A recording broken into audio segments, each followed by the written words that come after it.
que terminó deviniendo en un personaje bastante pragmático en Venezuela, lo agarró y le dijo, tú estás tú, y lo metió dentro de su gobierno, y así fue aplacando a muchísimos.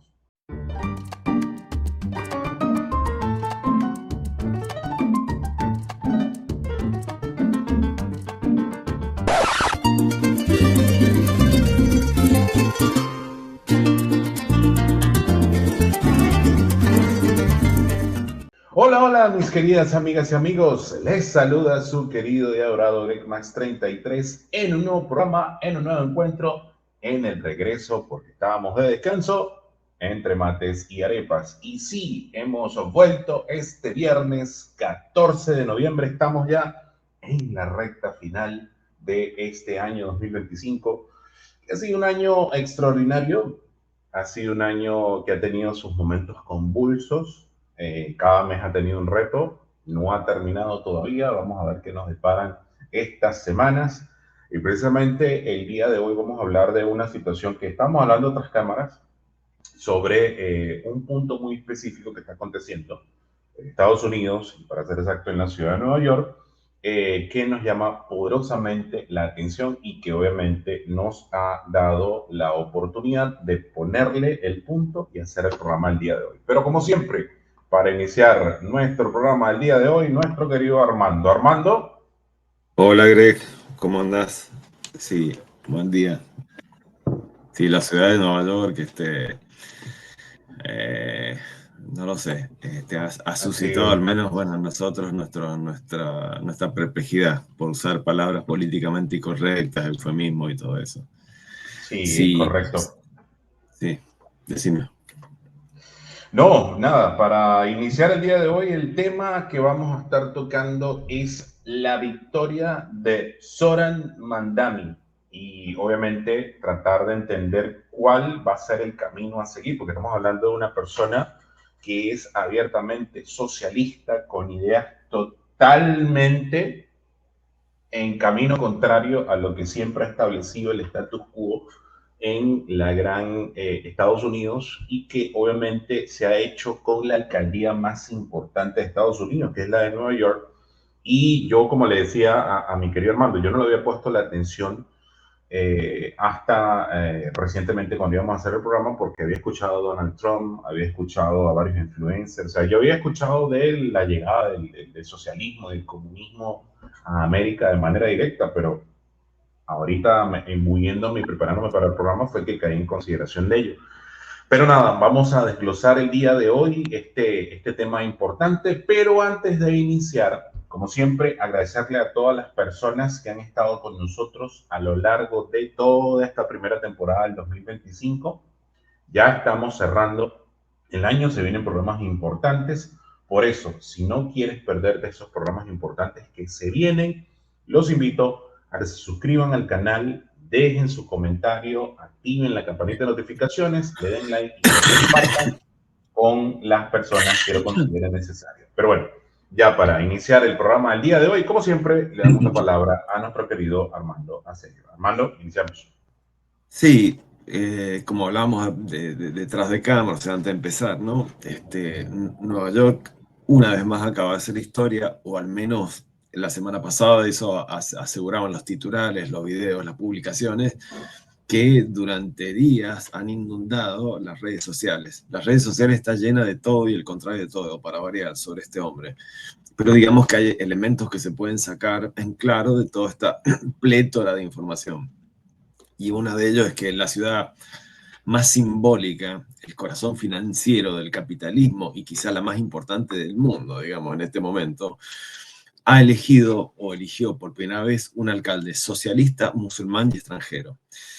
Si vos me apurás, yo te debo decir que el 11 de septiembre del 2001, cuando el mundo se paró, o sea, yo estaba delante de la TV, o sea, no me moví delante de la TV por creo que 11 horas, 10 horas, cuando me recuerdo perfectamente cuando se transmitió en directo cómo las torres del World Trade Center se quemaban, se desgajaban en una implosión o explosión digna de Hollywood. Y me acuerdo perfectamente que el occidente se cubría, o sea, descubría, perdón, el miedo indirecto.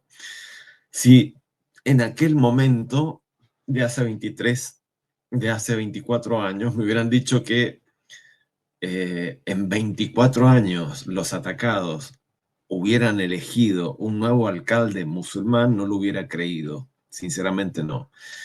Y ahora yo me interrogo, digamos, el republicano que hay en mí, o sea, aquel que cree en las instituciones republicanas, ¿no? De Occidente, ¿es algo equivocado? No. O sea, si se siguen nuestras reglas del juego democrático, no hay nada de equivocado en ello porque forma parte de las reglas del juego de la democracia.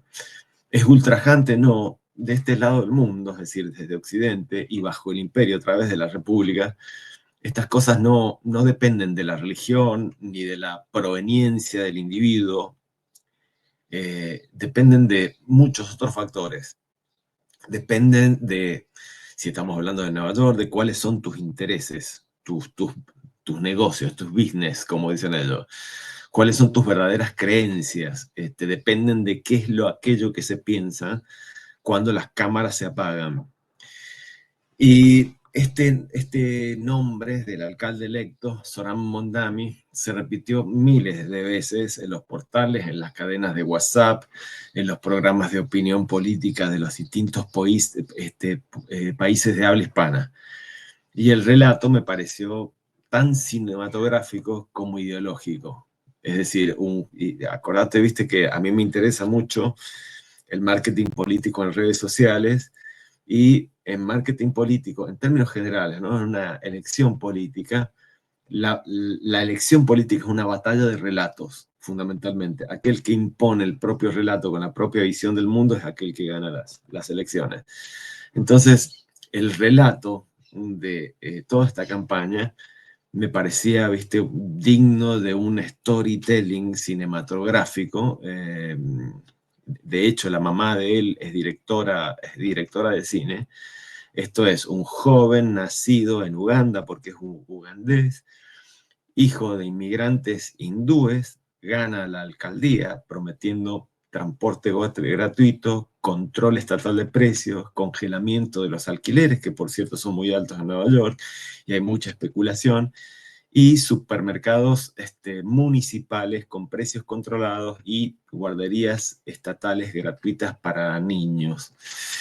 Para algunos era la confirmación de que el progresismo radical había tomado el control del mundo occidental, si se quiere, porque Nueva York, como te digo, es la cristalización, el non plus ultra, el culmen de lo hecho ciudad, de lo que es una filosofía, una visión sobre el mundo. Y para otros, simplemente era la prueba de que la generación más joven buscaba, norteamericana, ¿no? Buscaba una revancha frente a un sistema que les había robado o sentían que les había robado el futuro. Pero para mí, esta estructura, esta historia, con esa estructura narrativa, tiene varios problemas o tiene como varias incoherencias y varias, como, ¿cómo te puedo decir? Islas de información o características que en la historia se repiten. La primera característica que yo veo es que este señor, este muchacho, en realidad es un muchacho de 35 años, como buen revolucionario que se precie de tal, ha trabajado o ha conocido, y que se llena el mundo, ¿no? Con la clase obrera, con los explotados, con los trabajadores y qué sé yo, ha conocido muy poco el mundo laboral real. ¿Entendés? Ha trabajado para una fundación donde esta información se interesaba de las personas que eran privadas, o sea, que tienen que ver con los alquileres y la explotación del precio de los alquileres, pero trabajó 18 meses para esa fundación. Durante estos 18 meses alquiló un departamento de $2.000. Vos para vivir en alguna ciudad y consagrar $2.000 para pagar el alquiler de un departamento tenés que ganar mucho más que eso. Y me llama siempre la atención eso, ¿no? Por ejemplo, si apelás a la figura de Marx, Marx vivió toda su vida de lo que le daba Engels, no trabajó en toda su vida y estuvo teorizando sobre la explotación del trabajo humano y qué sé yo. Si analizás la vida de Lenin, Lenin también mientras conspiraba y cristalizaba, ¿no? El poder llevar las ideas de Marx a la práctica política fue mantenido durante toda su vida por su madre. Y este muchacho me llama la atención a mí siempre, que es un muchacho de buena condición social, o sea, de buena familia, o sea, de hecho ha trabajado 18 meses, o sea, no tiene historial de haber trabajado de camarero, ni de lavaplatos, ni de nada por el estilo. Entonces, fiel a la tradición, digamos, de los grandes revolucionarios de izquierda, todavía no tocamos el tema del Islam, y pertenece a estos muchachos, viste, que interpretan el mundo de la explotación, se ponen como adalides de la defensa de los derechos de los explotados y no conocen el mundo del trabajo, primero, del trabajo en su forma más brutal. Yo sí lo conozco, cuando he sido tenemos un programa donde hablé de eso. Y, y nada, ¿viste? Y también el trabajo que ha hecho, o sea, yo jamás cuando fui inmigrante se me hubiera pasado ni por la anticámara del cerebelo gastarme $2.000 o 2.000 euros el alquiler de un departamento. O sea, eso habla mucho, viste, de la pertenencia, la matriz de extracción social del chabón. Pero digamos, entre los problemas que modestamente puedo relevar dentro de la narrativa que ha llevado a este muchacho a la victoria, yo identifico, ¿no? En realidad, el académico que hay en mí, porque después, viste, al final voy a relevar un problema de orden conspiranoico. Primero, un problema ético. Me acordaba, viste, cuando estaba toda esta eclosión de información sobre información y contrainformación de este hombre, me acordaba de la obra de Max Weber, que hemos hablado también en otra oportunidad, La ética protestante y el espíritu del capitalismo, que tiene ya 120 años. En este libro, Weber, muy citado por la izquierda, dicho sea de paso, se propone entender por qué el capitalismo moderno, en su forma racional, productiva y sistemática, floreció precisamente en los países de tradición protestante, no en los países de tradición católica, no en los países de tradición musulmana o oriental. En los países que florece el capitalismo, Países Bajos, Alemania del Norte y Estados Unidos. También él, como te dije antes, se pregunta por qué nació en estos países particularmente y no en las civilizaciones que también conocían el comercio o las riquezas como China, como India o como el mismo mundo islámico. Weber argumentó que el protestantismo, en términos generales, y especialmente en su vertiente calvinista y puritana, introduce en aquello que va a ser después la civilización occidental, judeo-cristiana, introduce una revolución moral silenciosa. Y esta consistía en que el trabajo se va a convertir en una vocación y el trabajo también se va a convertir en un deber casi religioso. Y el éxito económico no era un pecado, percibido como pecado por los protestantes, sino un signo de disciplina y un signo de favor divino. Es decir, si vos estabas bendecidos por Dios, la riqueza era el símbolo, la concreción de esa anuencia divina. Y la austeridad al mismo tiempo y la racionalidad en la gestión de tu capital, de tu dinero, de tu riqueza, se vuelven virtudes en esta nueva visión. Ganar dinero no se ganaba dinero para gozar, sino para reinvertir, producir, valga la redundancia, en la sociedad, este círculo virtuoso, ¿no? De ganancia, inversión, reinversión.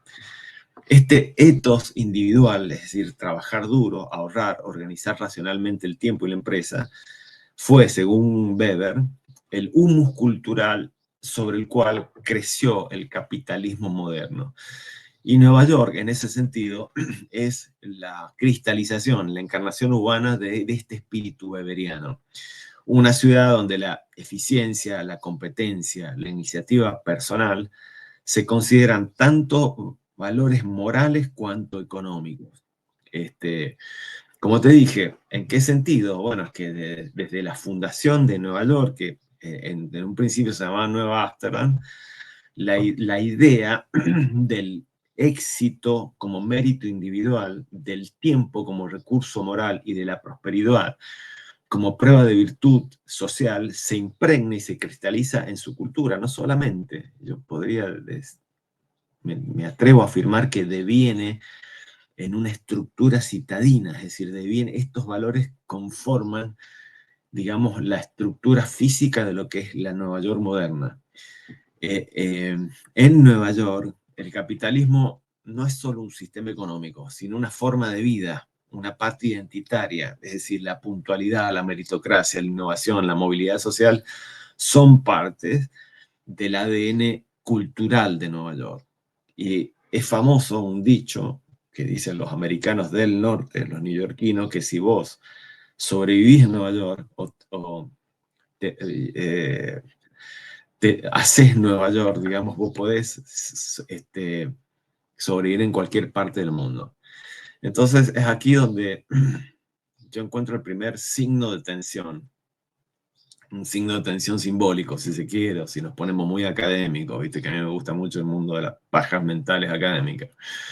Hay un alcalde musulmán en la capital del capitalismo, y el hecho tiene una categoría simbólica enorme, no solamente por la religión en sí, sino por el choque civilizatorio que se pueden evidenciar entre dos éticas sociales casi exclusivas o excluyentes entre sí.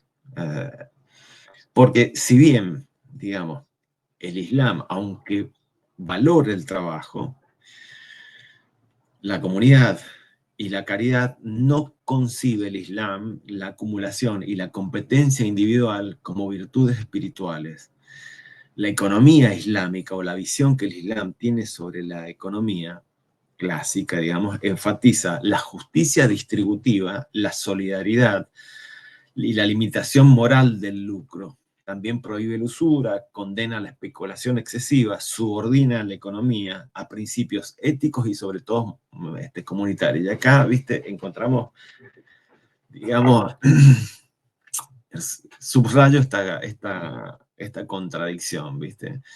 Desde la perspectiva weberiana, esta concepción resulta antitética, esta visión, con el etos capitalista. Es decir, por un lado tenés el Islam que tiene, y este muchacho es islámico, que tiene una visión como comunitaria, lo que acabo de decir sobre la gestión del capital, y por otro lado tiene una visión socialista. Es decir, en lugar de ver el beneficio como una bendición, que es aquello que caracteriza al capitalismo de matriz protestante, va a someter a esta bendición a un principio moral.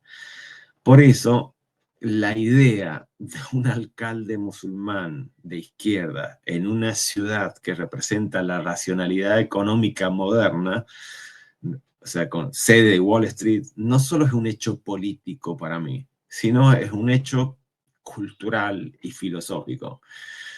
O sea, sería algo así como la irrupción de un código ético distinto en el corazón del sistema que Weber describió como el triunfo del cálculo racional sobre la tradición. También pensaba, viste, en un momento determinado, pues, ¿qué les ha pasado? ¿Qué le ha pasado? Habría que ver, viste, más la segmentación de la gente que lo ha votado, las proporciones y qué sé yo.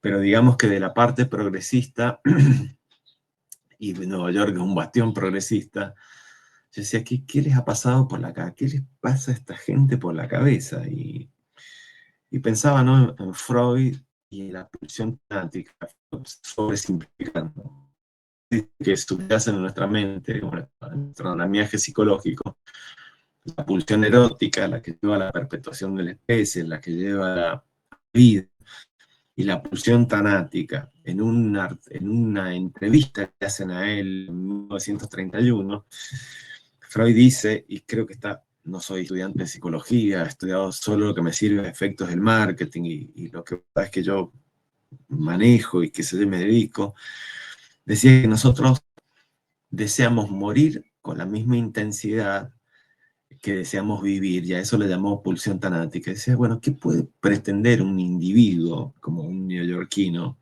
Por un lado, ¿no? El segmento progresista, que lo tiene todo, es decir, que es un militante de izquierdas con iPhone de última generación, que vive en una ciudad como Nueva York, y bueno, puede desear, le puede ganar la pulsión tanática y puede desear el socialismo, la autodestrucción. ¿Entendés? La autodestrucción como sistema está perfectamente predecible, ¿no?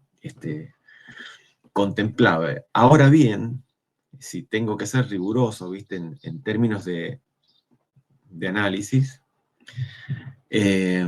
también hay un segmento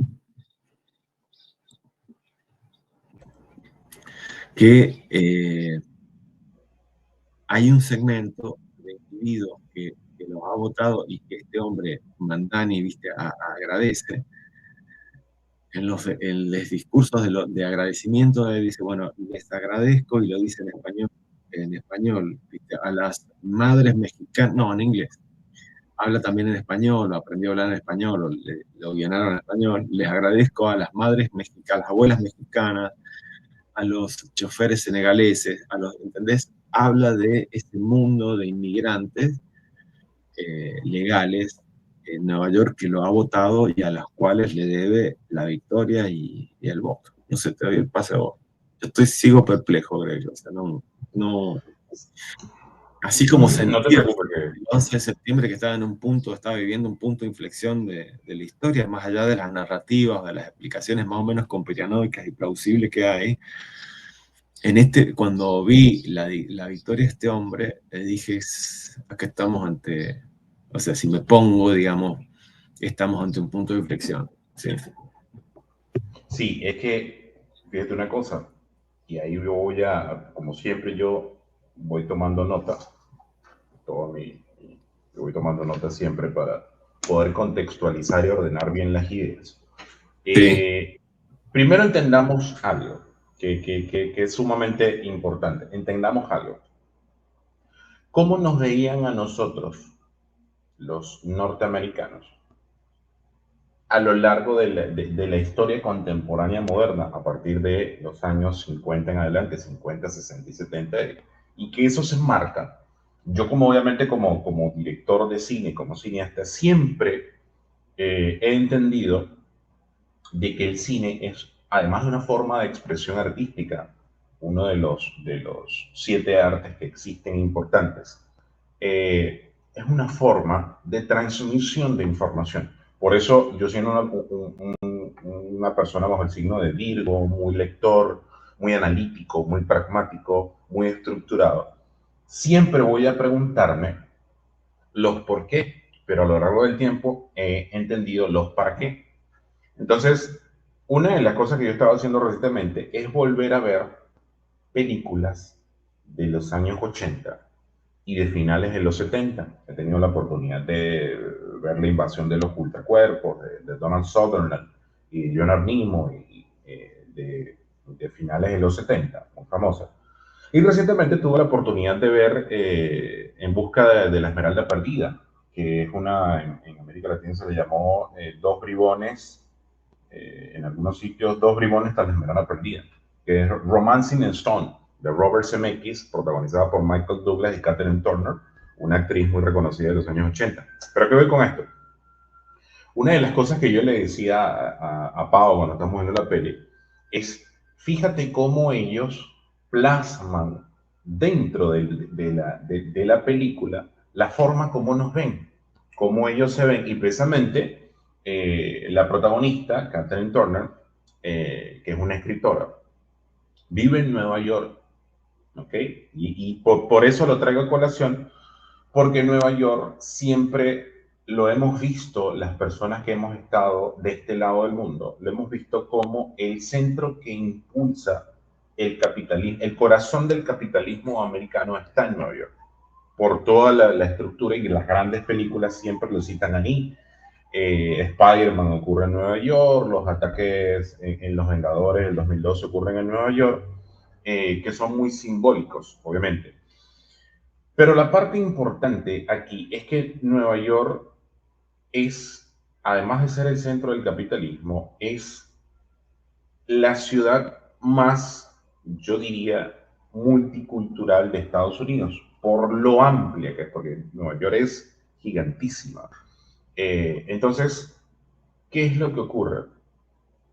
Que los americanos, en su visión, ellos tenían el orden, ellos tenían eh, la visión perfecta, las ciudades perfectas, y eso se transmitía en las películas, que es lo que te dice esta película. Por ejemplo, los invito a que la vean, porque obviamente la película viene de Nueva York, la escritora, y va a Colombia, y muestra a Colombia como en esos, estamos hablando del año 83, año 84, lo muestra como un sitio de cavernícolas. O sea, el aeropuerto lo muestra como gallinas y los transportes llenos de cochinos, gallinas, animales, y todo horrible, y ellos eran perfectos. Entonces, ¿qué ocurre? Esa transmisión, eso es te va transmitiendo el hecho de algo que se llama en cine programación predictiva, que es que va transformando y va moldeando la perspectiva del ser humano. O sea, lo va programando. Entonces, ¿a qué voy con todo esto? Que el hecho de que estemos ante, como dice Armando, la llegada de una persona que es socialista, musulmán, inmigrante, en el corazón del capitalismo, nos está enviando una señal muy profunda.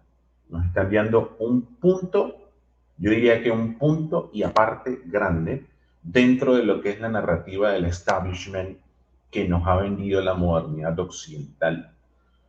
¿Por qué? Porque nosotros siempre hemos creído, hemos sido influenciados en América Latina por esto. Y hay puntos importantes que a mí me llamaron poderosamente la atención. Armando también lo citó, y es el hecho de que yo soy migrante también. Yo tengo ya, voy para cumplir 8 años siendo migrante. Y a mí ni remotamente, pero ni remotamente me pasaría por la mente yo tener que pagar un alquiler de $2,000. O sea, eso es una locura. O sea, eso es absurdo. Porque obviamente tú lo que buscas es establecer un ritmo de vida que te permite tener cierta calidad como migrante, volver a recuperar lo que probablemente perdiste cuando te fuiste de tu país, pero no hacer eso porque uno construye. La otra cosa que me llama poderosamente la atención es el hecho de que conocer lo difícil del mundo laboral. O sea, yo también he tenido la oportunidad de fuera. Obviamente los que ya han visto los programas, tenemos programas donde hemos hablado de nuestras experiencias propias, tanto la de Armando como la mía, que como hemos sido migrantes.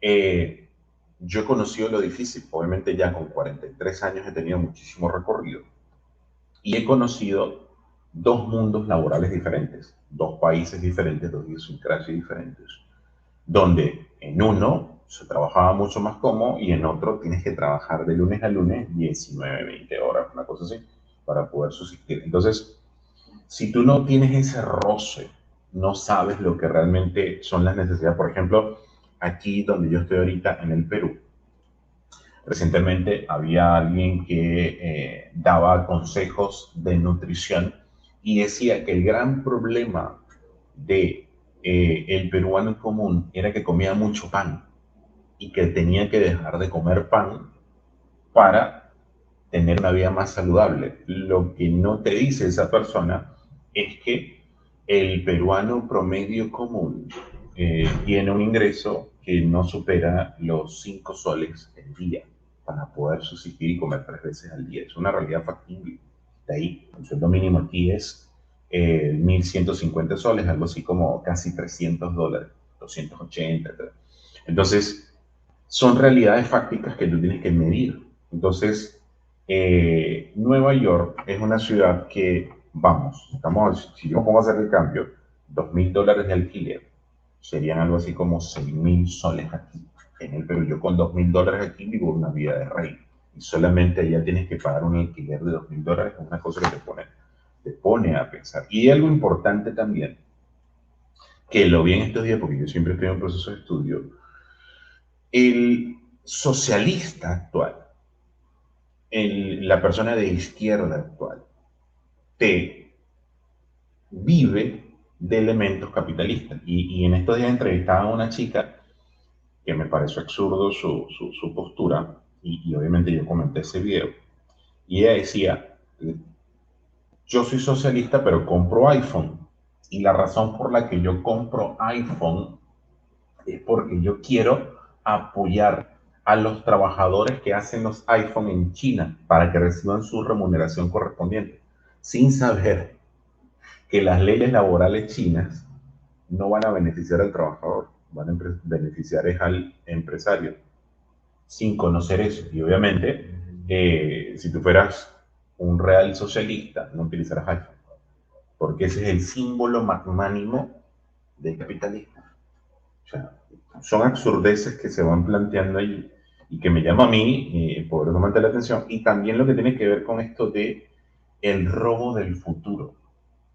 O sea, si yo me pongo a hacerlo desde el punto de vista filosófico, el futuro no te lo roba nadie. Si tú quieres construir algo, primero que el futuro no existe, porque existe un presente continuo. Hay que poner un poquito filosófico a profundidad. Pero ese siempre ha sido un tema que han utilizado todos los socialistas para poder calar dentro de lo que es la narrativa del electorado. Y lo digo por experiencia porque yo vengo de un país que fue destruido por el socialismo, donde el discurso predominante en las campañas electorales de Hugo Chávez Frías era: a nosotros nos han robado 40 años, los 40 años de la democracia venezolana. Entonces, eso está calado ahí, eso es como un elemento bien marcado de lo que es ello. Y además, una de las cosas que me llama poderosamente la atención, y esto Armando probablemente tenga más que desarrollar sobre eso, es el hecho de que ahorita los discursos que están utilizando las personas que están accediendo, que yo me puse a analizarla rápidamente, lo que era, ni siquiera personas como Bernie Sanders, que también trató es socialista y tiene otra idiota talante dentro de lo que es Estados Unidos, hubiera llegado y hubiera imaginado que el outsider más outsider iba a llegar a convertirse en el alcalde de la ciudad más importante de Estados Unidos. Entonces, hay que analizar el hecho de que, obviamente, si yo calo, Nueva York está complementada y ahorita hay una situación en Nueva York y con toda la política migratoria de Donald Trump, todos los migrantes, en el caso particular de los venezolanos, están prácticamente en el ostracismo, porque si los agarra lo que es no recuerdo ahorita el nombre de la agencia que se creó para sacar a todos los extranjeros de Estados Unidos en el nombre del nacionalismo.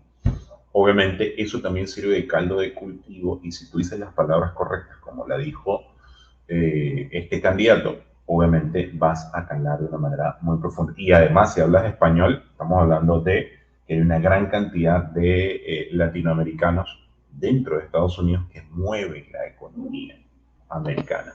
Armando. Mira, me anoté una cosa, viste, que mientras lo decías para no olvidarme, o sea, de esta chica que compra iPhone, o sea, En las Argentina, baterías de por ese cierto. iPhone, claro, las baterías de ese iPhone están hechas gracias a la explotación infantil en las minas de litio de África, del Congo concretamente. O sea, vos Correcto. cada vez que usás el iPhone, tu iPhone está manchado con sangre de explotación infantil del Congo.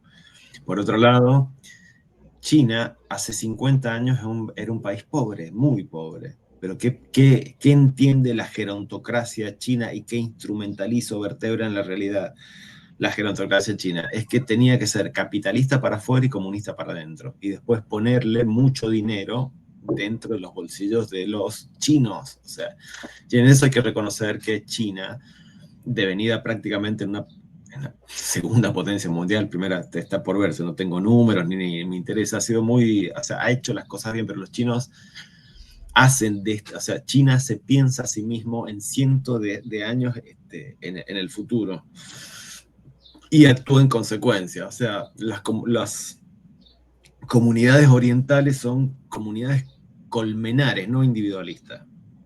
Prima la colmena, la colmena antes que el individuo. Entonces es por eso que la ideología marxista tiene un caldo de cultivo, digamos, óptimo para aprender en ese tipo de sociedades. Eso. Los norteamericanos lo entendieron muy bien después de la Segunda Guerra Mundial y por eso destruyen, amén de que la destrucción y la construcción de una sociedad es un negocio, ¿no? Destruyen a Japón y lo ayudan con los planes Marshall a reconstruirse, pues no querían que Japón deviniese en comunista. Y por otro lado, este muchacho Mandami no es es un cisne negro, se lo puede calificar como un cisne negro de la política, es decir, un evento inesperado, matemáticamente o estadísticamente inesperado, no tanto también, si querés hilar fino, pero dista mucho de ser un outsider, no es un outsider, es el hijo de una familia muy bienestante, que no conoce lo que es la marginalidad, que no conocen estos ritmos de vida de explotación de 12 horas. No sé, yo el primer laburo que yo tuve cuando emigré a Italia fue en un cantier, se llama, en un obrador de albañil, y trabajé ni siquiera como albañil, ayudante albañil, y el alma, ¿entendés? Este tipo no conoce ese tipo de cosas. Entonces, esto abraza el socialismo, es musulmán, entonces impone su visión. Y también, como te digo, que es un tema que yo me canso de decir y que no tengo acogida, por lo menos en Argentina, este tipo utiliza las redes sociales como el medio, digamos, va a usar el medio, el camino regio que a él le permite la llegada al poder es la utilización de Instagram, de TikTok y de X, Twitter.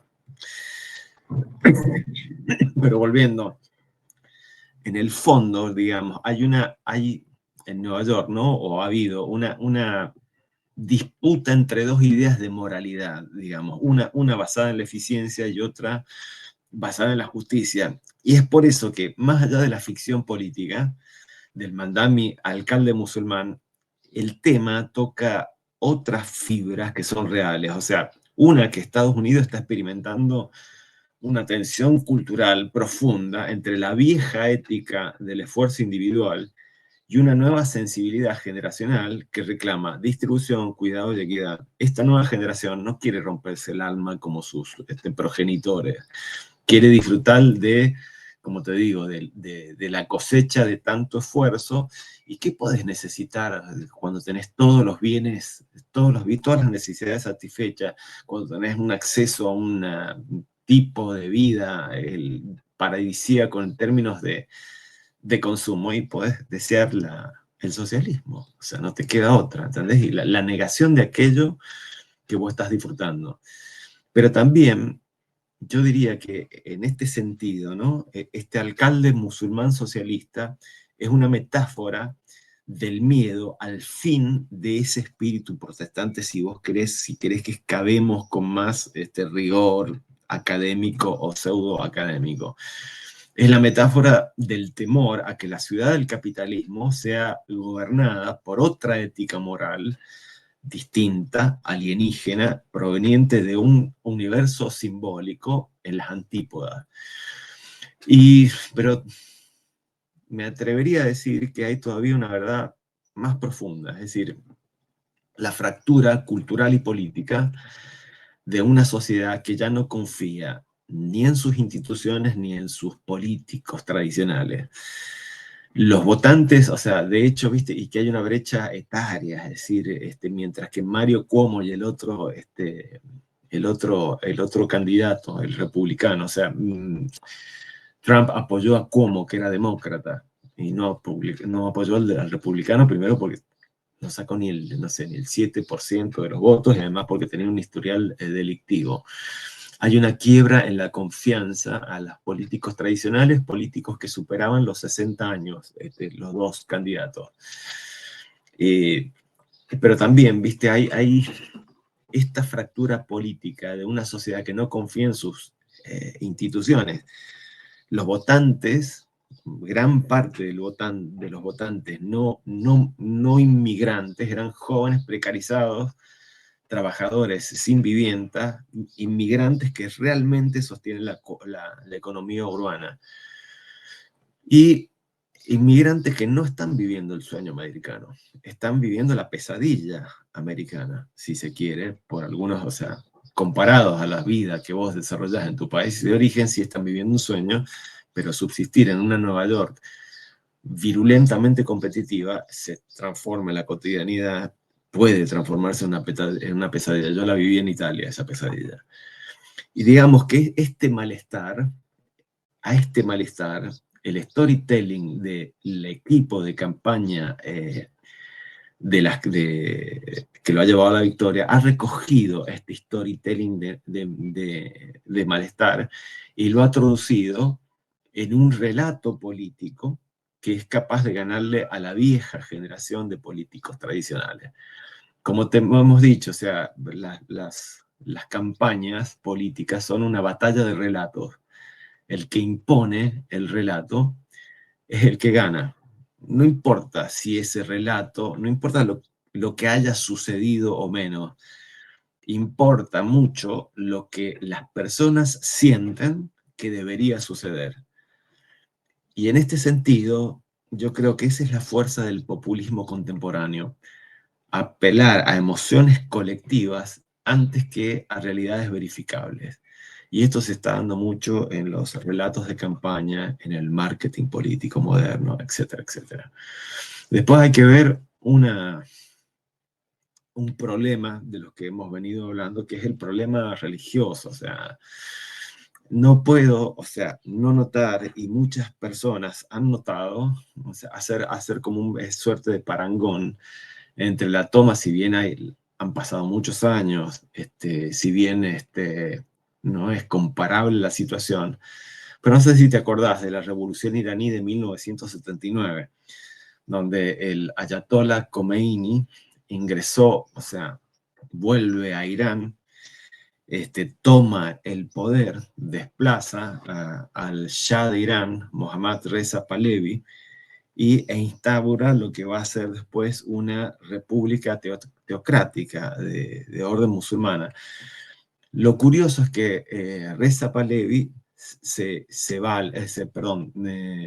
el Ayatollah Khomeini establece una alianza incluso con el marxismo iraní, con el Partido Comunista iraní, y una vez que logra el poder, no solo extermina al Partido Comunista y a algunos marxistas iraníes, no solamente los deja fuera del poder, sino que en muchos casos los persiguió, los aniquiló, los mató y algunos todavía han muerto en prisión. ¿Cuál es el parangón? O sea, con este y con otros procesos históricos donde hay digamos, esta amistad, digamos, entre una visión islámica, una visión islámica de lo que tiene que ser una república teocrática, que se asocia con movimientos marxistas que quieren liberar al individuo.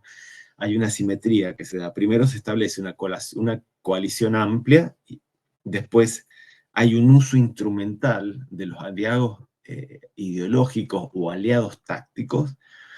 Se llega después a una situación de toma y de monopolio del poder, donde se dice, mirá, muchachos, nosotros hemos tomado el poder, esto es una república islámica, ustedes o se adecúan a nosotros o los mandamos a la cárcel. Y después hay una fase de represión interna para eliminar competidores y consolidar la narrativa oficial.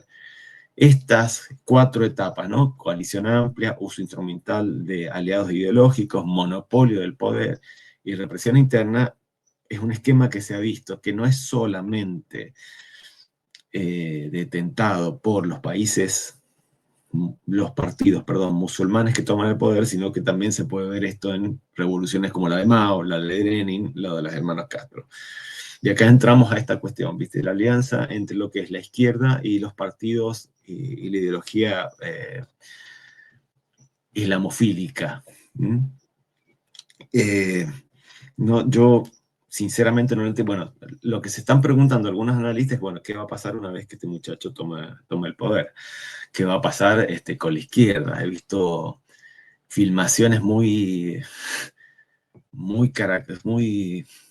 no sé, locas, si se quiere, de gente de la izquierda, de los movimientos LGBTQ+, del lado de este hombre, y yo me preguntaba, ¿no? Si este hombre realmente toma el poder y efectiviza el poder, si en virtud de su ideología islámica va a fomentar la marcha del orgullo gay, va a financiar la marcha del orgullo gay, va a fomentar, no sé, lo que sea, lo que sea. Es decir, hay una incompatibilidad. O sea, ¿qué quiero decir? Si hay una religión heteropatriarcal y machista, es la musulmana, es el Islam. Eh, si hay una religión homófoba y transfoba, es la, la ideología musulmana. Ahora, cuando la izquierda le presta su apoyo incondicional a este tipo de causas, yo no sé si la izquierda piensa qué va a ser de nosotros como individuos una vez que estos tipos llegan al poder. ¿Viste? Pues no. En este sentido, pienso que no hay percibo el que no quiere ver. Es decir, yo he tenido discusiones con amigos, ¿viste? Gays, italianos, donde yo les decía, mira, si estos tipos toman el poder, al primero que te van a colgar a vos de un poste de luz es a vos por tu condición de gay, idem con las personas, las lesbianas, idem con las personas que sienten disforia de género y quieren transicionar, idem con un montón de cosas. Es decir, estás criticando la sociedad heteropatriarcal y elegís a un individuo cuya, amén de sus características de socialismo y de marxismo, detenta una religión que es el non plus ultra del heteropatriarcado. ¿Entendés? No lo entiendo. Nada, te doy el pase. Sí, es que fíjate una cosa. La parte yo veo que es más relevante de esto y que a mí me lleva a pensar a profundidad es, estamos en presencia de un cambio estructural de cómo funciona el planeta, porque nosotros leemos en la historia lo que es grandes cambios estructurales de lo que nos vende la historia, porque yo también he aprendido a cuestionarme también la historia, pero vamos a utilizar la historia tradicional que están en los libros que nosotros hemos visto a lo largo de nuestra formación académica, en primaria, en secundaria o dependiendo de la carrera que hayas estudiado. Por ejemplo, cuando se pasó del mundo feudal al mundo industrial o del cambio industrial al cambio informacional, pero porque tú te pones a analizar y tú te tratas de llevar a profundidad en lo que hemos estado, en ese mundo bipolar que hemos estado dentro de lo que ha sido la narrativa a partir de la ganancia de los aliados en la Segunda Guerra Mundial. Realmente el mundo capitalista ha llegado a su clímax porque el hecho de que los políticos tradicionales estén siendo rechazados, estamos hablando del político tradicional que supera los 60 años, que ya tenía un recorrido probablemente siendo alcalde, siendo senador, que ya esa visión que nosotros tenemos, por ejemplo, que yo le he tenido siempre, un político versado en la materia, que ha recorrido caminos, una persona de 60 años que aspira a liderar su país siendo presidente o siendo gobernador. Esas figuras están vencidas y están vencidas porque lamentablemente detrás de lo que son los políticos tradicionales hay todo un entramado que lo hemos conversado en los programas y lo hemos conversado de manera muy privada Armando y yo.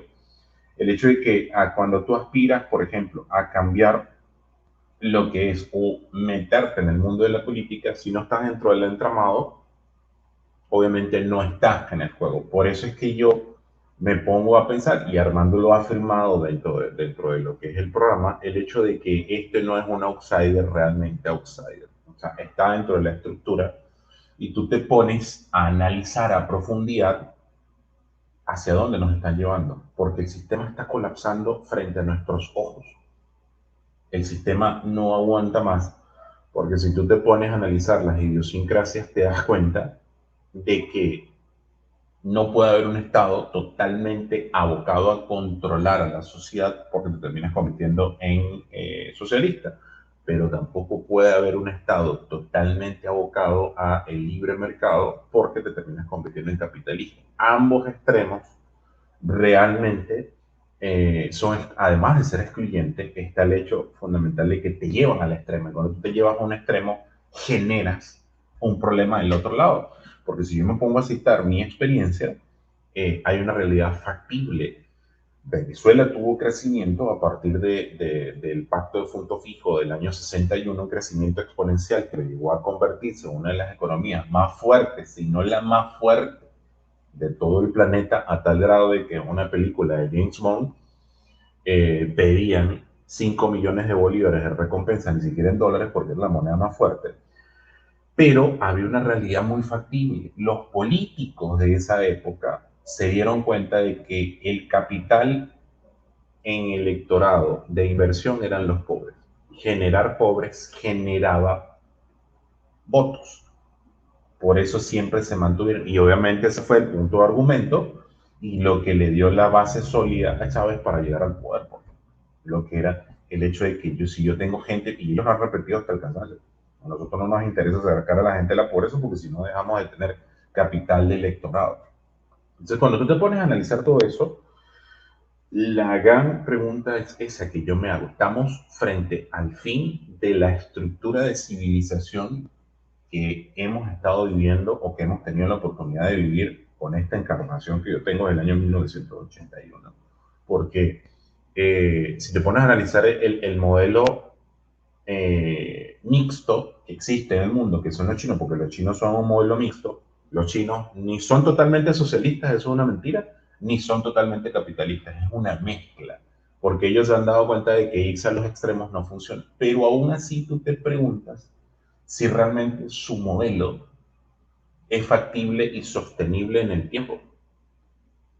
Eso es una gran pregunta que yo me hago también, porque si vamos a entrar en un mundo así, vamos a perder libertades. Y si nos vamos al extremo del mundo musulmán, para las personas que defienden ese mundo, el mundo musulmán es cuadrado, es súper cuadrado, y está regido bajo unos dogmas que nadie se atreve a cuestionar y que los tienes que seguir a cabalidad al hecho de que ellos piensan, y yo no me lo estoy inventando, eso está escrito, y se lo enseñan a todas estas personas que hacen atentados, de que ellos los hacen con la creencia de que del otro lado los van a recibir vírgenes, alegando y elevándolos por lo que han ejecutado. Una, o sea, eso a mí no me entra, nunca me ha entrado. O sea, esa situación nunca me ha entrado. Y lo que acaba de decir Armando, o sea, ellos no aceptan, por ejemplo, el hecho de que dos personas del mismo sexo tengan una interacción, que es lo que también que hemos tenido un programa dentro de lo que ha sido esta primera temporada, donde hemos hablado del otro extremismo, el hecho de eh, el woke que te lleva a pensar de que tenemos que aceptar a esas minorías. Uno respeta lo que quiera hacer cada quien en su proyecto personal, pero no nos podemos ir al extremo de tener que meterlo dentro de las leyes para que nosotros aceptemos esa imposición. A eso, ese es el punto que yo quiero que analicen. O sea, que nosotros estamos viendo un desgaste del sistema en el cual hemos estado viviendo y que estas paradojas que se están presentando simplemente son síntomas que nos están diciendo que si no tomamos acciones y empezamos a crear un modelo, nosotros, el conglomerado de todas las personas que hacemos vida en todo el planeta, más allá de los que las lideran, si no tomamos acción, nos van a imponer un sistema donde vamos a perder libertades y que detrás de todo esto hay una estructura narrativa montada desde hace mucho. Armando. Lo que estás diciendo es absolutamente cierto. O sea, quizás estamos viviendo, viste, al final, el final de un ciclo, ¿no? Yo también o sea, obviamente para hacer para grabar esto me he tenido que preparar, he tenido que investigar y sinceramente no salía de mi perplejidad, ¿no? De mi estupor. Y también digo, bueno, me voy a poner conspiranoico y más allá, viste, de las grandes citas a Weber y todo lo demás, me voy a poner conspiranoico porque me encanta la conspiranoia. Y yo pensaba, bueno, el poder nivela todo. O sea, basta hacerle probar el poder a cualquier persona normal y también el poder devela en un cierto punto quién sos realmente. Dale poder a una persona, dice el dicho, a ver quién sos. Pero digamos que Mandami, este hombre, como todo revolucionario radical chic que se preside tal, tiene un montón de buenos propósitos que devienen, ¿no?, del socialismo: transporte gratis, salario mínimo $30, precios de alquileres regulados. Pero, ¿sabes lo que nunca te dicen cuando te venden la revolución? Es que el poder no cambia. Cambia solamente el jugador que está en escena en ese momento. Lo que cambia es el títere, pero el titiritero siempre es el mismo y ellos lo saben. Y el juego, y luego siento que la gente dice, el occidente está cayendo, el occidente está fallando, y por momentos digo sí, como vos pensás, ¿no? Que la cosa está cambiando y que, como decía una dirigente de izquierda, también una radical chic, Eli Schlein, no sé si la conoces, de Italia, yo sí, porque sigo mucho la política italiana. Hoy es Nueva York, o sea, dirigente de izquierda, homosexual, de origen judía, y que se decía, ay, hoy es Nueva York y mañana va a ser Roma. Y yo decía, sí, sí, el occidente no está fallando, pero ninguna otra cultura conocida va a poder suplantar esta cultura occidental que ha llevado a digamos, a la expresión de la libertad individual a un punto máximo, culmen. Tanto es así que ese fomentar la libertad individual te hace arriesgar a que el sistema se autodestruya. Pero por otro lado digo, un alcalde musulmán marxista en Nueva York no es una falla del sistema, no es una anomalía del poder occidental. Es exactamente lo que querían y cómo lo querían ellos. Es decir, si este es un títere, tiene que haber un titiritero. Y el alcalde musulmán marxista es exactamente lo que querían los titiriteros y punto. Porque, y vamos a tener que ver, por mucho menos que ser musulmán y marxista, se han cargado gente. O sea, Kennedy, por ser católico, por querer ir contra el complejo militar industrial. Martin Luther King, por ser afrodescendiente. Lincoln, por querer abolir la esclavitud. Es decir, hay un largo etcétera. Es decir, nadie del poder profundo permitiría que alguien llegara al poder con esas ideas, menos en Nueva York, en la ciudad culmen del capitalismo. Estoy analizando en modo conspiranoico, porque pienso que el estado profundo, ¿cómo le llaman ahora? El poder duro, ellos son unos genios del storytelling y nos venden otra vez con esto del alcalde marxista progresista el sueño americano. Es decir, son reediciones del sueño americano. ¿Has visto que los ingleses tienen a los productos de línea que se repiten en el tiempo, le llaman Mark I, Mark II, Mark III? Bueno, entonces sería como el Mark II o el Mark III del sueño americano. Es decir, nos convenza de que cualquiera puede tomar el poder, que cualquiera puede llegar. Entonces lo hacen devenir a este muchacho como el símbolo del cambio, el punto de giro de la historia, mientras que, entre otras cosas, Netflix se refriega las manos y ergo la izquierda aplaude porque todo cambia y no cambia para mí un cazzo, como dicen los italianos. En tanto, el verdadero poder profundo, goza delante de esta visión del mundo de fantasía que acaban de crear. Y este mundo de fantasía es tomar al enemigo, meterlo en un palacio del poder y hacer de cuenta de que todo está cambiando. Para mí es una nueva redefinición, o podría, visto bajo esta óptica, repito, de que hacer creer que todo cambia para que nadie cambie. O sea, nos hacen creer que finalmente las minorías van a tener una voz, que finalmente el mundo va a ser inclusivo, que finalmente los últimos van a ser los primeros. Entonces nos hacen convencer de que el mundo está cambiando y el mundo no ha cambiado. Es la vieja estrategia del gato pardo, el gato partismo, cambiar todo, repito, para que nadie cambie.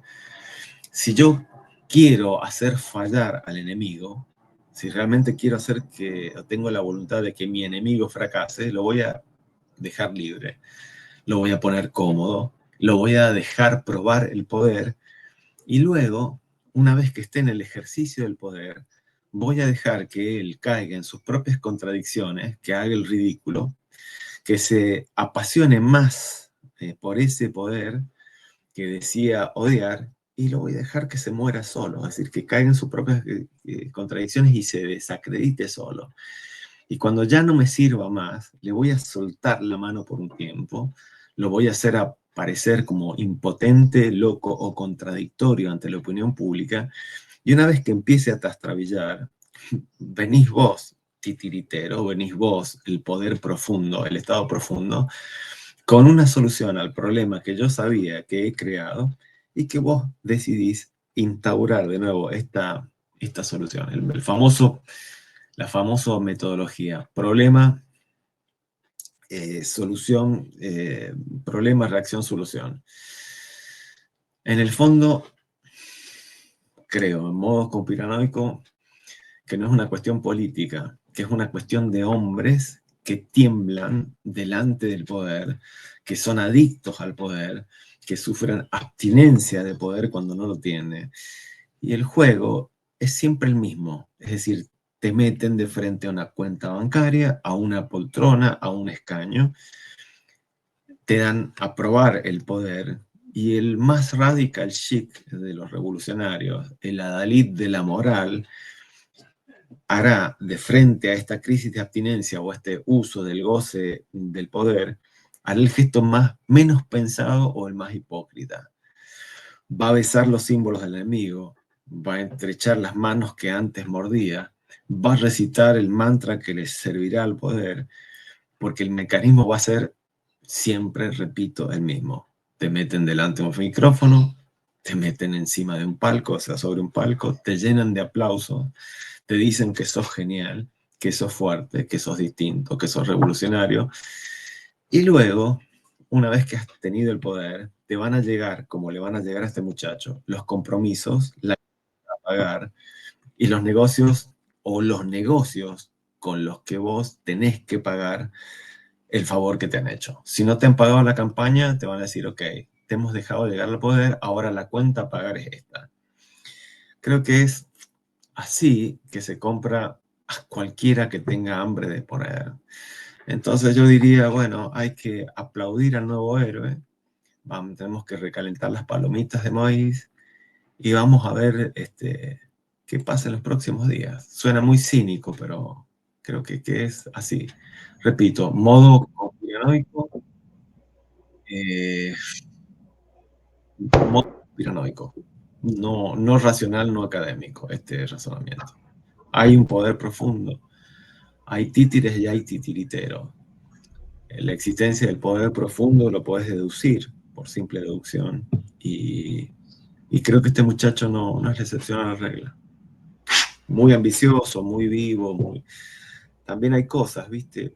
Hay aportes de campaña, hay 120 aportantes de la campaña que le han aportado no sé cuántos dólares, que sumados te dan 2 millones de dólares, que en términos de una campaña política es una pelotudez. En Argentina, si querés ser presidente, tenés que tener 100 millones de dólares.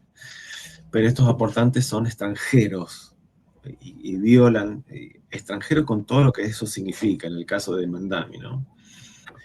Hay que ver qué va a pasar.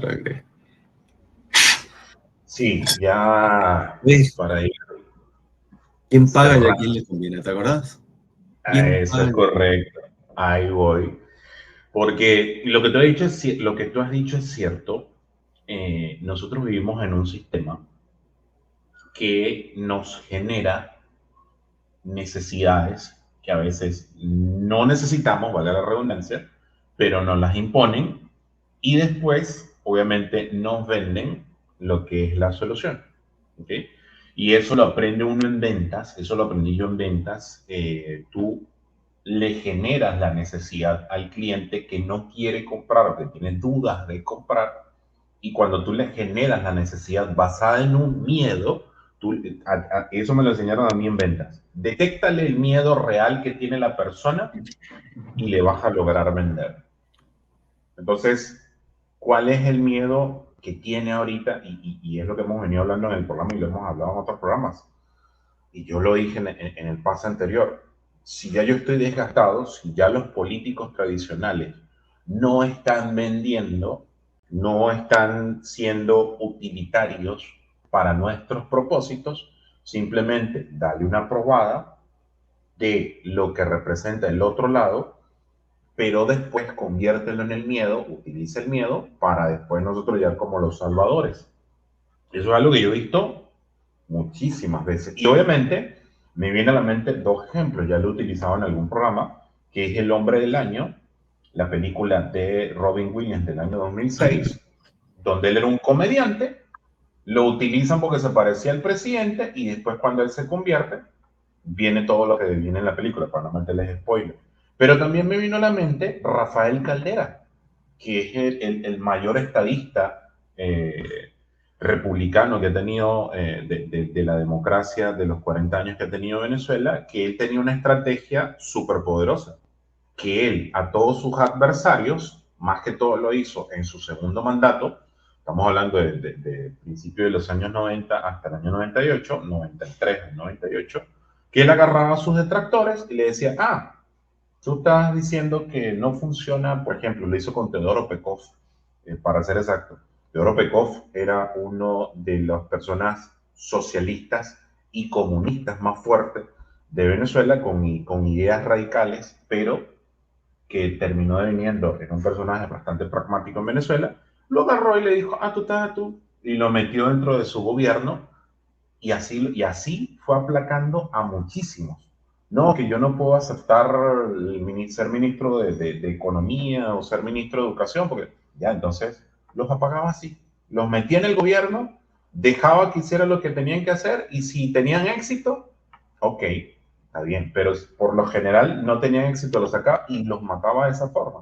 Entonces, tenemos que pensar de que esto no es casualidad. El hecho de que esta situación que está ocurriendo en el corazón del sistema capitalista que nos ha movido, el mundo occidental que nos ha movido desde los años 40, cuando se impusieron en la Segunda Guerra Mundial, porque el gran ganador de la Segunda Guerra Mundial fue Estados Unidos, eh, hay una verdad de ahí que hay que ver trasfondo. Y la gran pregunta que nosotros siempre hacemos, ¿quién paga y a quién le conviene? Así que nada, ya habiendo pasado la hora, 1 hora y 8 minutos, nos vamos despidiendo de este programa, como siempre, agradeciendo a todas las personas que han llegado hasta aquí. Si es tu primera vez en el canal y te ha gustado las boludeces que hemos estado hablando, por favor, suscríbete al canal, deja tu comentario, activa la campanita de notificaciones y comparte esta información porque esto nos va a permitir a nosotros seguir creciendo. Vamos obviamente a cerrar el año con broche de oro, se vienen programas extraordinarios, se vienen entrevistas por ahí bien poderosas y vamos a hablar de un tema en nuestro próximo programa que se viene bastante importante. Así que nada, ya para despedirme, como siempre digo yo, que Dios me los bendiga, que el universo me los llene de amor. Namaste, mi alma, saluda a tu alma. Nos vemos la próxima semana. Namaste.